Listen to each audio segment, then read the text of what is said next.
ازيكم يا احلى متابعين في الدنيا؟ عاملين ايه؟ وحشتوني كتير كتير والله بجد. معلش انا عارفه ان انا مقصره معاكم، بقالي كتير ما نزلتش فيديوهات، بس نزلت لكم فيديو اهوت. يلا بقى شجعوني كده بلايك واشتراك للقناه وكومنت حلو منكم. وكل سنه وانتم طيبين يا رب بمناسبه عيد الفطر. وانتم بالف خير وصحه وسعاده وهنا يا رب. معلش برضو الفيديو ده نزل لكم متأخر شوية، ده يومنا كده في العيد، وان شاء الله بإذن الله كده هيعجبكم بإذن الله. شوفوا بقى هنقضي يومنا ازاي وهنعمل فيه ايه. يلا بقى كده ما تنسوش بقى تشجعوني بلايك، ويلا شوفوا الفيديو للآخر هيعجبكم جدا جدا جدا. وفي آخر الفيديو هنروح جولة في مول مصر ان شاء الله باذن الله. الفيديو يعجبكم باذن الله. تعالوا بقى كده معانا اول الفيديو. طبعا بقى انتوا عارفين عيد بقى وكده، فطبعا لازم ايه نشوي. جبت ريش كده وتبلتها من بالليل عشان كده تتنقع في التتبيله كده وتبقى جميله. شايفين الجمال والحلاوه؟ ديت ريش ضاني ولحمه برضو، لحمه ايه دي، لحمه مش ضاني، يعني الريش اللي ضاني واللحمه مش ضاني. تبلتهم برضو والتتبيله بتاعتهم اللي حابب، وجبت برضو فراخ وتبلتها، واللي حابب يعني التتبيله يدخل على القناه بتاعتي. انا عامله كذا فيديو على التتبيلات المشاوي كلها، هتلاقوا عندي في القناه كذا فيديو. خشوا هتلاقوا الطريقه من الالف للياء عشان تتبيله المشاوي، الفراخ واللحمه والريش وكل حاجه هتلاقوها موجوده. بصوا شايفين الجمال؟ شايفين اللحمه عامله ازاي ولونها عامل ازاي؟ تحفه بجد. طعمها كان طعمها روعة. وطبعا بقى انا بحب اشوي كده شطة وبشوي بصل، بيبقى طعمها تحفة كده مع الاكل، جميلة جدا. جربوها ان شاء الله باذن الله هتعجبكم. معلش انا كنت مسرعه لكم الفيديو عشان اخلصه بسرعة. شايفين شكل الريش تحفة ازاي؟ طبعا احنا شوينا بقى في البلكونة. عايزة اقول لكم الريحة كانت فظيعة. بصوا دي الفراخ كمان، شايفين الفراخ لونها جميل ازاي وتحفة جميلة جدا، وطعمها كان تحفة. زي ما قلت لكم هتلاقوا موجودة عندي في القناة تتبيلة الفراخ، اللي حابب يشوف تتبيلة الفراخ دي بتبقى تتبيلة، ودي تتبيلة تانية خالص. وتتبيلة اللحوم بقى والريش والمشويات كلها هتلاقوها موجودة عندي برضو على القناة. خشوا هتلاقوها كل الفيديوهات اللي انتوا حابين تعرفوها هتلاقوها موجودة عندكم. طبعا بقى زي ما انتوا شايفين كده احنا كلنا. وطبعا انا عملت رز بسمتي وعملت طحينة وكلنا، وقلنا بقى نخرج كده نفسح الولاد. بصوا بسم الله ما شاء الله شكل الريش تحفة ازاي. عايزة اقول لكم طعمها كان تحفة تحفة جميلة جدا. وعايزة اقول لكم بحط كده تركية على المشويات كمان، على التتبيلة بتاعة المشويات بتاعة الريش بحط معلقة عسل نحل كبيرة، بتخلي بصوا بقى طعم المشويات كده في حتة تانية. طبعا احنا روحنا بقى على مول مصر عشان برضو الاولاد كانوا عايزين يروحوا الملاهي وكده. رحنا جولة كده وقلت اصور لكم كده، اخد لكم جولة كده في مول مصر. انا كنت مصوره لكم فيه قبل كده من فترة يعني، بس قلت اصور لكم فيه تاني يعني عشان اللي حابب برضو ياخد فكرة. طبعا بقى عايزه اقول لكم احنا رحنا لقينا الملاهي زحمه جدا جدا، عشان طبعا عارفين بقى عيد بقى وكده. فكانت يعني طوابير كده، طوابير على التيكت كده عشان تاخدي تيكت كده طوابير، فكانت زحمه جدا كده. انا حبيت اخد لكم كده، اصور لكم كده المحلات كده واحنا ماشيين. عايزه اقول لكم بقى محل الكوتشيات ده كان فيه يعني الكوتشيات اسعارها عامله جدا، فيه ب9000 وفيه ب12000. طبعا كل المحلات اللي هناك براندات مشهوره يعني وغاليه جدا. خليكم بقى معايا لاخر الفيديو عشان برضو هصور لكم في مدينه التلج، حلوه جدا وشكلها حلو قوي. عايزه اقول لكم بقى اسعار التيكت هناك بتبدأ يعني للفرد من 330 الفرد الواحد بس. 330 وبتفضلي قاعدة ساعة جوه يعني لمدة ساعة اهيت. هي دي بصوا الناس، بصوا كل ده كان واقف كان عايز يحجز تيكت. بصوا كان زحمة جدا جدا.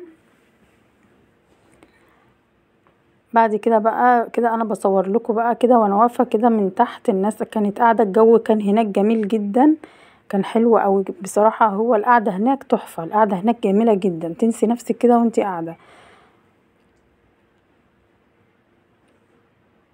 كله بقى اللي هناك كده محلات لبس، طول ما انتي ماشيه كده في محلات لبس بقى، وفي دي طبعا كاندي برضو.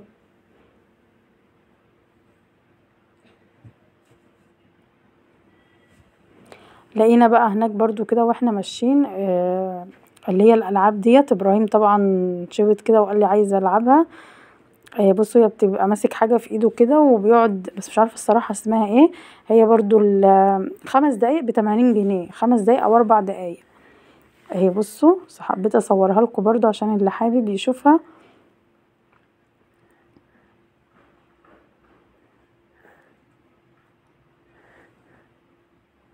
طبعا بقى هو عيد، كل سنة وانتوا طيبين، والولاد بقى عايزين يغيروا جو.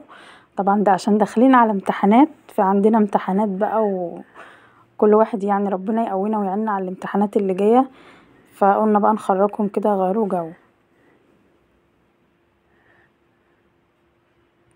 هوريكم برضو زياد لعب لعبة برضو زي بابجي كده، ماسك زي، هوريهولكوا دلوقتي. انا مش عارفة الصراحة الالعاب دي اسمها ايه. انا كنت مصورها لكم بتهيالي مرة في مول العرب.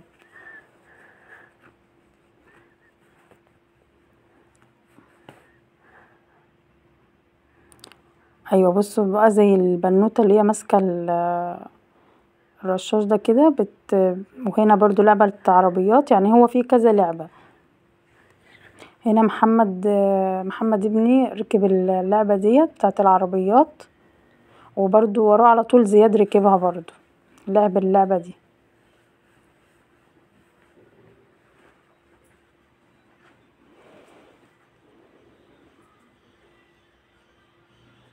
بجد كان يوم حلو قوي والولاد انبسطوا والله. كان يعني تغيير بقى وكده، وانتوا عارفين بقى عيد، كل سنة وانتوا طيبين.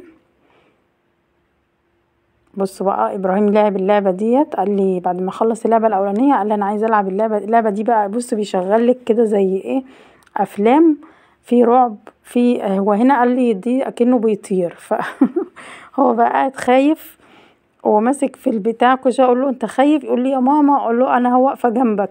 فهو بقى خايف. فبعدين فاللي هو الاستاذ اللي هو بتاع اللعبه اللي واقف جنبه ده كل شويه يقول له ايه، انت خايف ما تخافش. فيقول له طيب لا انا مش خايف، بس هو خايف يعني. اول ما نزل قال لي انا خايف، انا كنت خايف.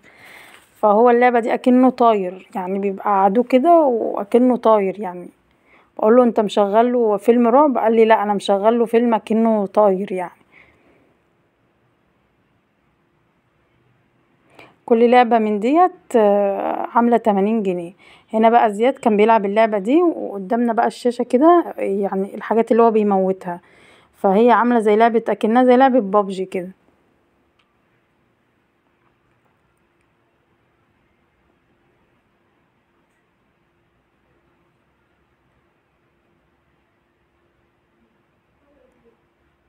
الولاد كلهم ما شاء الله بيحبوا الالعاب دي جدا، وبالذات الالعاب اللي هي شبه لعبة بابجي دي يعني بتعجبهم قوي.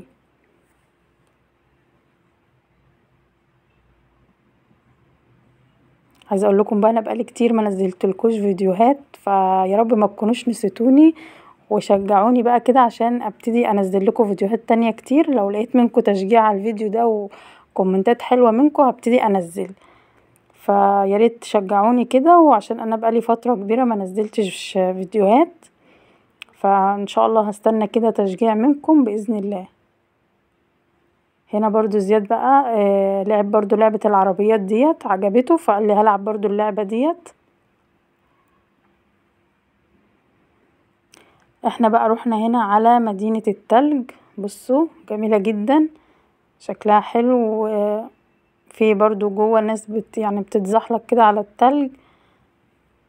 حبيت اصورها لكم برضو عشان اللي حابب يروح. دي موجودة برضو في مول مصر، هتلاقوها موجودة في مول مصر.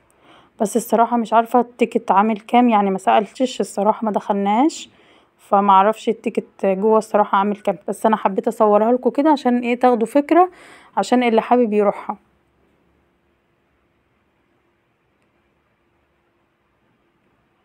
اهي بصوا شايفين جميلة جدا.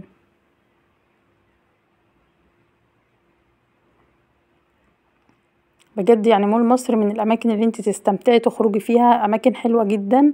و دي اماكن الخروج بقى والسياحة في مصر، يعني اللي حابب يجي يخرج في كل حاجة جوه، في موجود فيه كل حاجة. بصوا منظر الجمال، شايفين الجمال عامل ازاي؟ المنظر هناك تحفة بجد. يعني ده اللي قدرت اصورهولكوا بجد. يعني عايزه اقولكوا المكان كان زحمه جدا جدا. يا رب كده يكون الفيديو عجبكم ويكون عند حسن ظنكم. هتوحشوني بقى لحد الفيديو الجاي ان شاء الله. كل سنه وانتم طيبين وعيد سعيد عليكم يا رب، وانتم بأتم صحه وخير. مع السلامه.